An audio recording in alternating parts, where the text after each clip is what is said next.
নারী বিশ্বকাপে দুর্দান্ত জয় দিয়ে শুরু বাহিনীদের। ছেলেরা এশিয়া কাপে পাকিস্তানের কাছে হেরে হতাশ করেছিল সমর্থকদের, কিন্তু মেয়েরা যেন সেই আক্ষেপেরই জবাব দিল বিশ্বকাপের মঞ্চে আত্মবিশ্বাসী পারফরমেন্সে। পাকিস্তান নারী দলকে 7 উইকেটে হারিয়ে দিয়েছে মেয়েরা।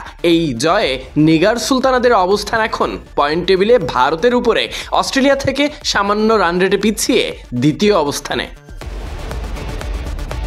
এদিন লঙ্কাপুরীতে প্রেমাদাসাই মুখোমুখি হয় বাংলাদেশ পাকিস্তান। আগে ব্যাট করতে নেমে পাকিস্তান 129 রানে গুটিয়ে যায় 38 ওভার 3 বলে। শুরু থেকেই নিয়ন্ত্রিত বোলিংয়ে প্রতিপক্ষকে চাপে রাখে বাংলাদেশ। নিয়মিত বিরতিতে উইকেট পড়ে, বড় জুটি করতে পারেনি পাকিস্তান দল। বল হাতে স্বর্ণা নিয়েছেন 3টি উইকেট, মারুফা নাহিদারা 2টি করে। এদিন কোনো মেয়েই খালি হাতে ফেরেননি। রাবেয়া নিশি ফাতেমারা পেয়েছেন 1টি করে উইকেট। ছোট্ট লক্ষ্য তাড়া করতে নেমে শুরুটা হয় সতর্কতার সঙ্গে। ব্যাট হাতে উজ্জ্বল হয়ে ওঠেন রুমানা হায়দার।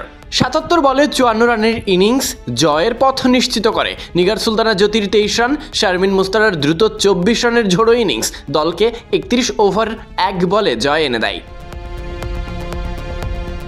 বাংলাদেশের ব্যাটাররা যখন আত্মবিশ্বাসের সঙ্গে রান তুলছিল, পাকিস্তানের বোলাররা অসহায় হয়ে পড়েছিল। শেষ পর্যন্ত 131 রান স্কোরবোর্ডে 7 উইকেট হাতে রেখে এই জয় নিছক 2 পয়েন্টেরই নয়, বিশ্বকাপে পয়েন্ট টেবিলে যেমন এগিয়ে থাকা, তেমনই এক মধুর প্রতিশোধ নেওয়া।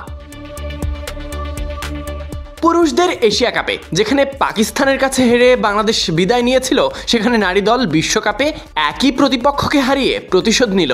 সমর্থকদের মনেও তাই এই জয় যেন সামান্য প্রশান্তি, আর নারী ক্রিকেটের উন্নতির গল্পে আরও এক গর্বিত অধ্যায়। নারী বিশ্বকাপে বাংলাদেশ নারী দল এক ম্যাচে 1 জয় পেয়েছে।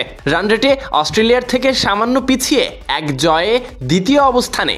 শুরুতে এত সুন্দর জয় পাওয়া বাংলাদেশি মেয়েদের জন্য বড় প্রাপ্তি। Sadiq Ahmed Sunny, BD cric time.